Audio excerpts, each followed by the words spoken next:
Prep Time is brought to you by Merchants Bank, the bank that's service built, and by Winona National Bank, personalized banking.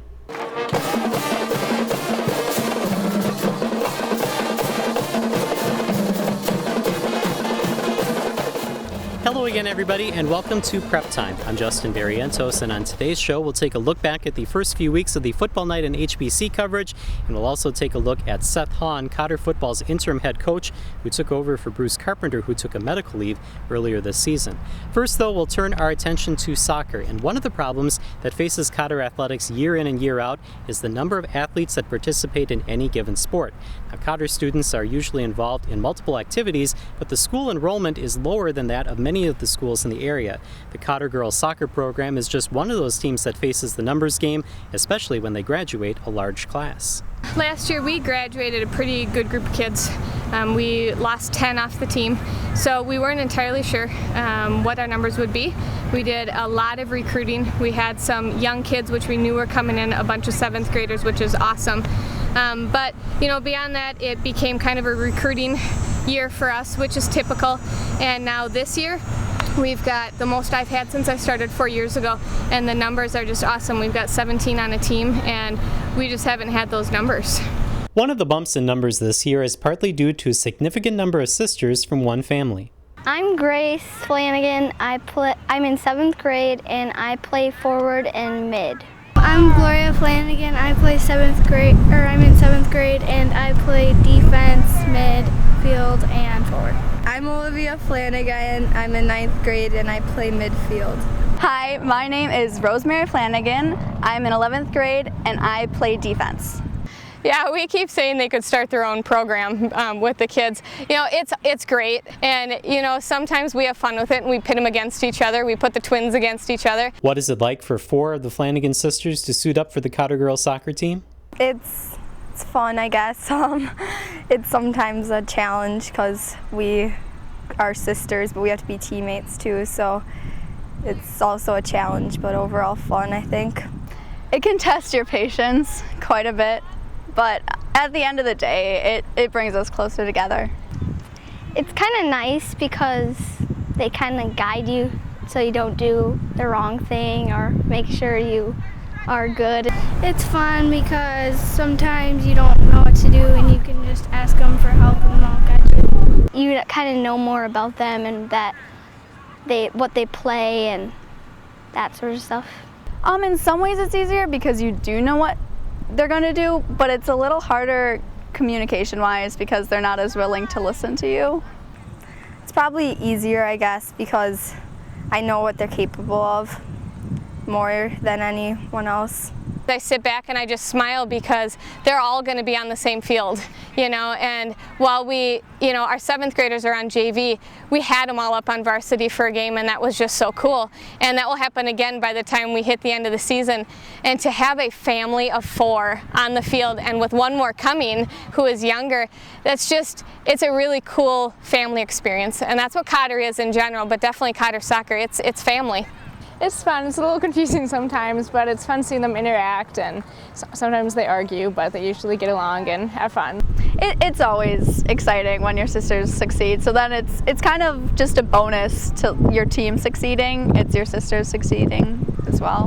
Definitely, they're always trying to be better than each other. They'll be partners, but push each other harder. Well, not so much on the field, but it does drive you a little harder when you want to be better than your younger sisters, obviously. So it does drive you a little harder. We have other sisters too.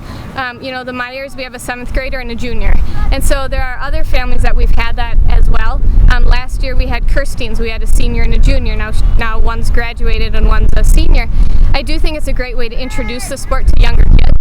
And that's been very positive, but I don't know beyond that. I think sometimes it just becomes a good laughable moment that, they're bickering and it's like, oh my goodness, Flanagan's, or they're razzing with each other, and I think it just creates a fun, competitive, point in the season. The Ramblers are also drawing numbers from their international student base, as well as students that have tried other sports but maybe never thought to try soccer before. I think it's a gift. I think it's, we've got really good kids already on the team, and so our ability to just talk about what we do, and it's always a positive experience regardless of wins and losses, and the kids know they're cared about and they get better. And I think for us, you know, we've got an incredible international class this year, which we haven't seen on the girls' side. It's typical of the boys, but not on the girls' side, and so that's been huge for us to have 11 international students. The most we've ever had for girls is 3, and so that has brought about a different culture within soccer, and it's been an incredible experience for everybody. It's nice, yeah. I like them. Like, they're really kind, and they kind of know. You kind of have to guide them a little bit, but they learn easily, and they're really aggressive. They're really nice, and sometimes you need to guide them, but usually once you tell them, they get the hang of it and stuff. And it's kind of nice because you get to know them a little bit more than you would have had they just been in a couple of your classes. My first year we didn't have any.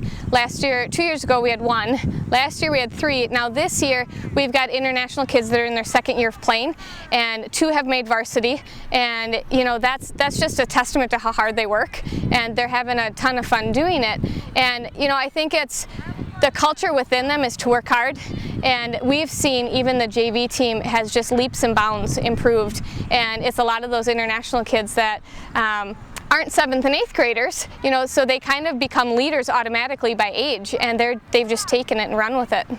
Some of them know a little more than me because they've been playing for a while, but then there's some that are really new to soccer. What is the increased number of international students participating in soccer this year attributed to? I think it's kind of twofold. One is the kids we had last year loved it, and so they were promoting within the dorms themselves, and you know, you get one excited, they get the friend excited, who gets the friend excited, and here we are with 11. And I think the other part is our local kids really took an interest, and you know, if there was bowling, they went bowling, and if there was an ice cream social, they went in at ice cream. And so kids got to know the soccer players before they got on the soccer field, and so it was a little more comfortable than just walking in blind. I think it's part of their experience coming here, and it helps them get to new culture, get to know them, and then we also get to experience it and get to know new people. What do the international students bring to the Cotter Soccer program? You know, I think it's an attitude. I think that the international kids that we have on our team, it's positive.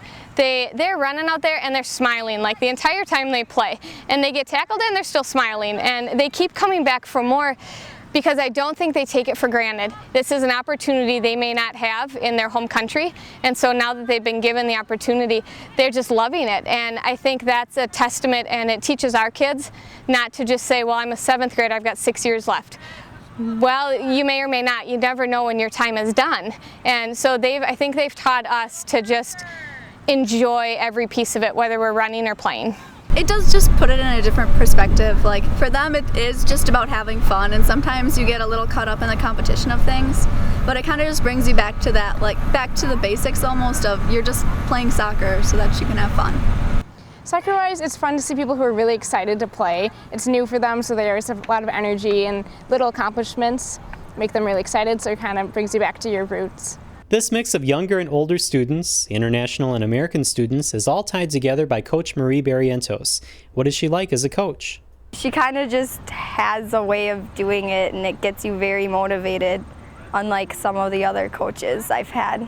If I'm doing something I'm not really in the exact spot, she'll just tell me, and then it does help me a lot.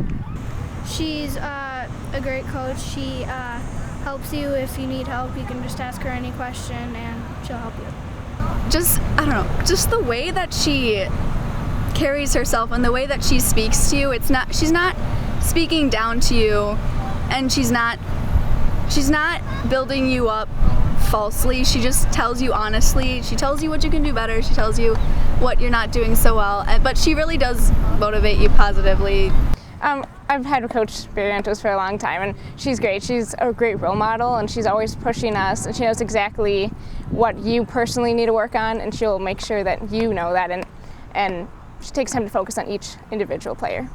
The Cotter girls soccer team will have basically the same team when they come back next year, as only 3 seniors graduate from this year's team.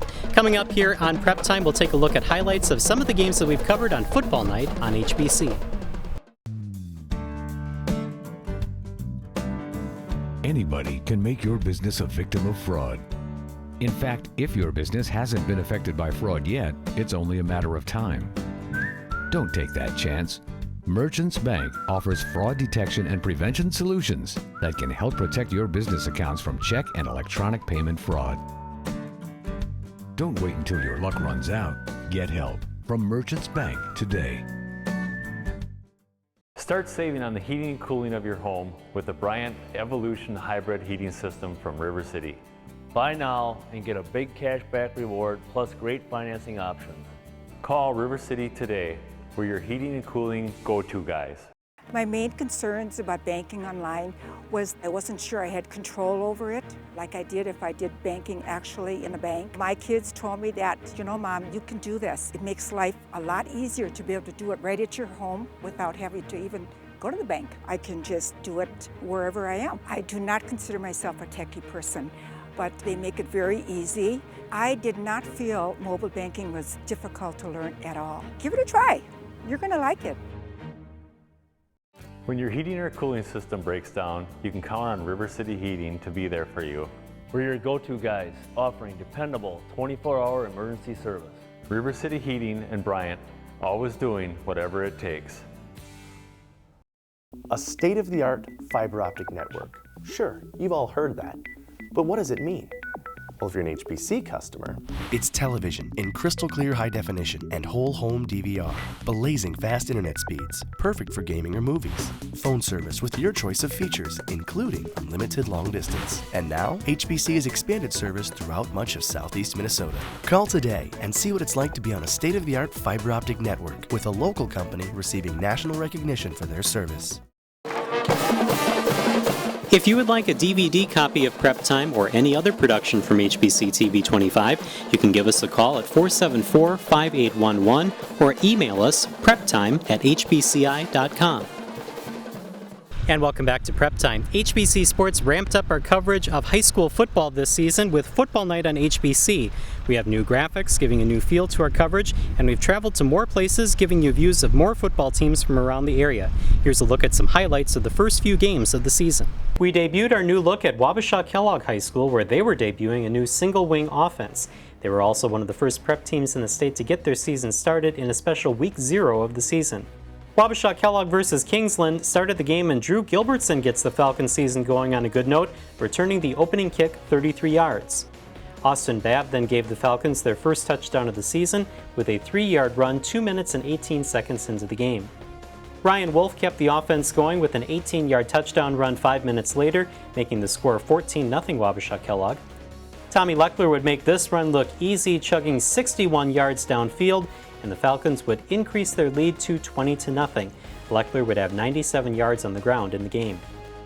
Second quarter, and this time the defense steps up. Trent Olson would intercept this Jacob Brindle's pass getting to midfield. That would set up another touchdown run from Austin Babb. This one goes 20 yards, and the Falcons would take a 28-0 lead into halftime. Time for the defense to get involved in the scoring. Dan Hepner would intercept a Jacob Brindle's pass and take it 96 yards to the house. That opens up a 41-0 lead for the Falcons as they work to erase the memories of a 1-8 season last year. Eric Norgrant would take advantage of a bad snap and sack Rindles, adding to the woes for Kingsland.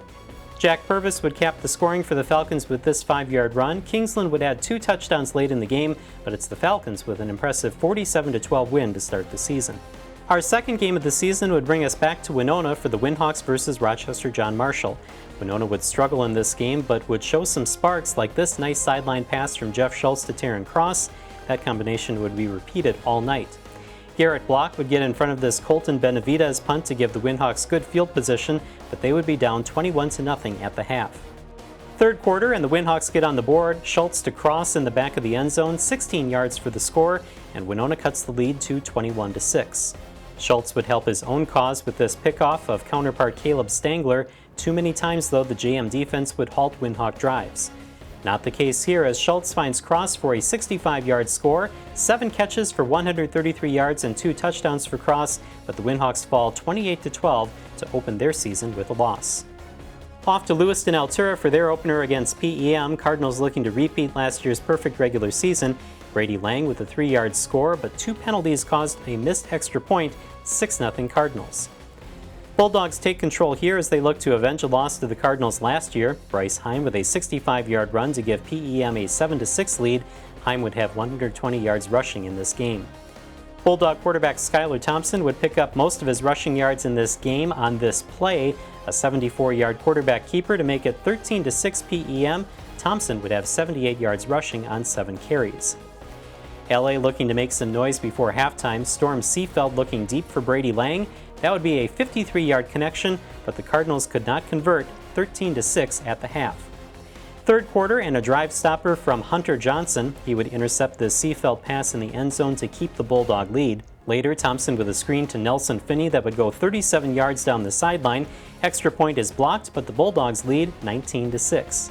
Fourth quarter, after a Cardinal field goal, PEM would answer with a Thompson touchdown pass to Jacob Bennett, 40 yards in all, and the Bulldogs lead 26-9. That's the way this one would end as Nelson Finney comes up big on defense with an interception to seal the win. PEM gets their first win in the new Southern Football Alliance. Back to Winona for the Winhawks against Owatonna. Huskies, one of the best teams in the state. Winona looks to attack with Vincent Pham as he takes this pass from Jeff Schultz, 14 yards to get Winona out of trouble deep in their zone, but Winona would be in trouble all night. Defense would do their best. Brandon Jacobson on the stop with Ethan Sharmer and Chris Hansen helping out. Owatonna would be just too strong in this one.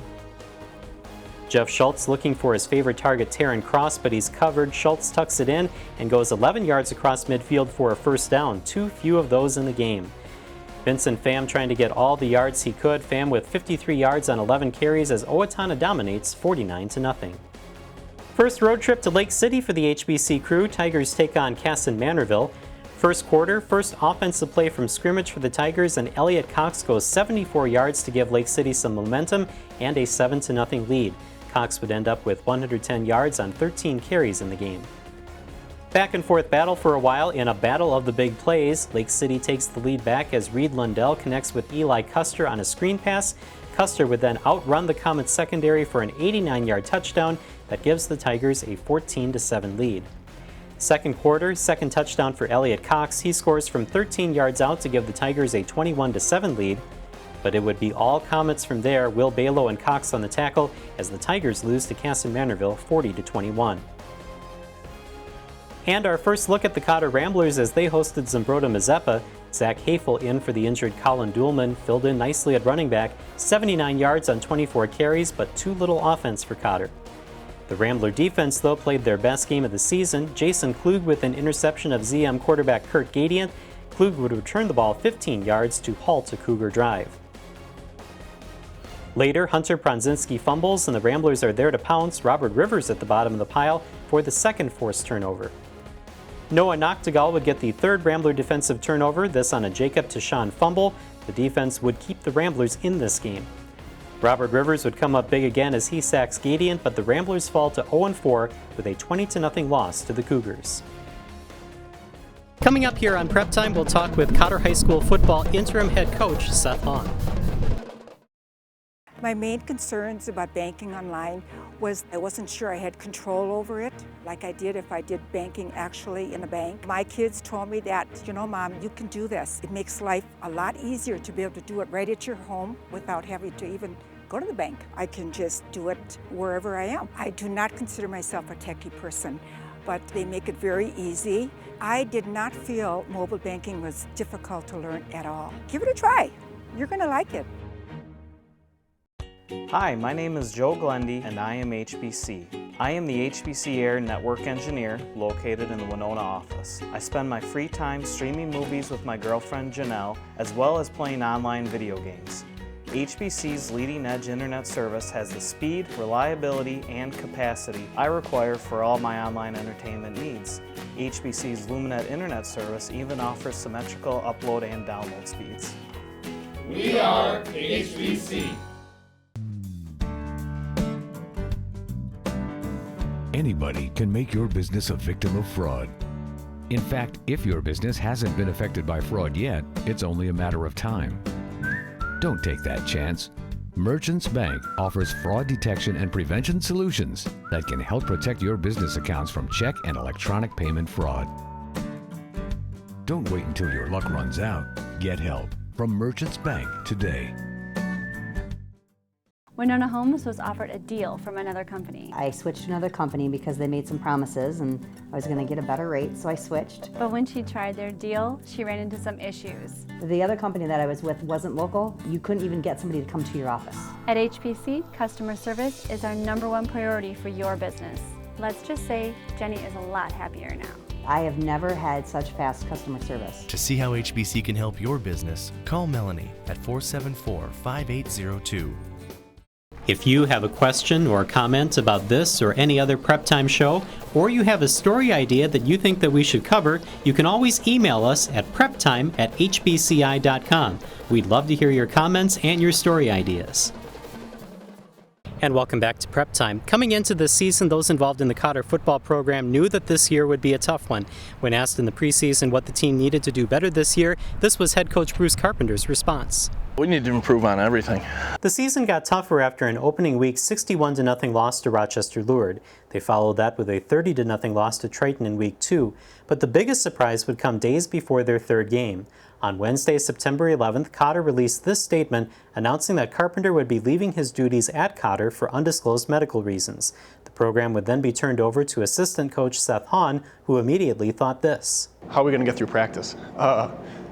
My thought process every day from then is let's just get through today. And the coaching staff has really been really good about the same thing. Let's just make sure we get everything lined up so that we can run smoothly, so that the kids can be prepared, so that basically we're trying to prepare ourselves so that the kids can be put in the best position to be successful.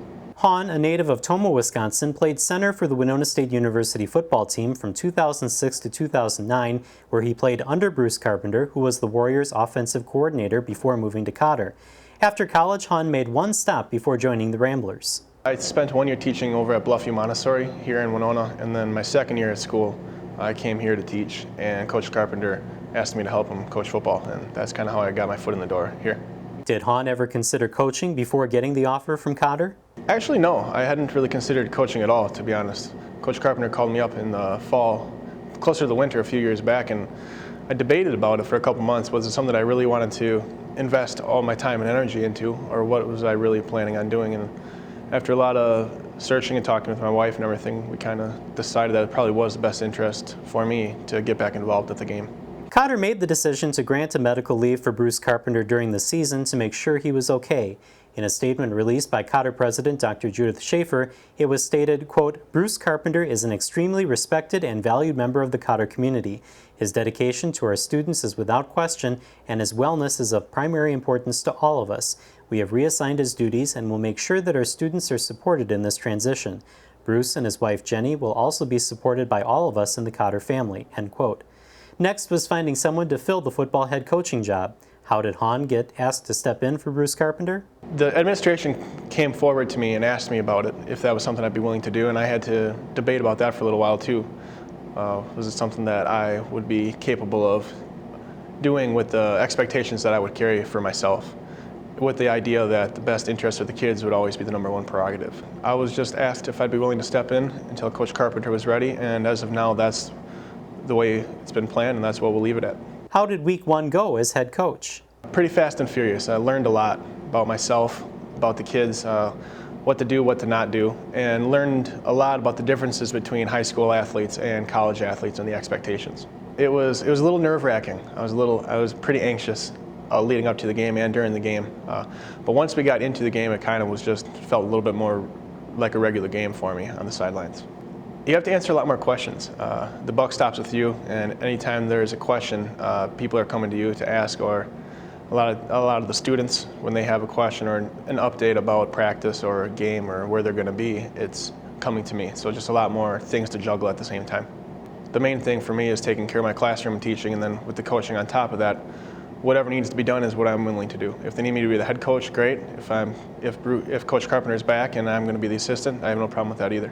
Starting in a few months, I'm going to be starting to work towards my master's, so I'll have more schooling on myself as well, and balancing that and coaching. We'll see what happens. Hahn's former college team, Winona State University, looked to an alumnus of one of Cotter's foes when they needed a starting quarterback after John Taglin went down with a concussion after Game 1. They looked to Byron's Jack Nelson. Yeah, our plan for him was it's like all of our, especially you got a kid like John Taglin sitting here, a 6th-year player. John was just another coach and mentor to him. We wanted to redshirt him the whole year. That's why you didn't see him in the first week, because we thought, well, if John's okay, we're not going to burn a red shirt for a half. And we thought the other kids had the ability to come in and play. But now that he's played, we got to use him a lot. And so we don't want to, waste a year for him. Even if John comes back and becomes the starter again, you'll see Jack in every ball game. Very similar to what we did with Brian Bradshaw a couple years ago. You don't want them standing on the sideline. They're not on the gold teams. They're not practice squad. They're not playing in games. That's a bad position to be. So once we played him, and that's now happened, we got to play him every week. I was hoping to be the redshirt backup this year. I was just hoping, travel with the team, just be able to learn from John this whole year and hopefully redshirt the whole season, but it's not the case. Did Coach Tom Sawyer ever consider pulling Nelson's red shirt during the Warriors' 34-27 overtime loss to Bemidji State in Week 1? I never really did, because we have faith in the quarterbacks that came in, and even with the mistakes that we had where they looked like they were in the wrong, partly so, but also up front. What took place on the fumble recovery for a touchdown was an error in our blocking.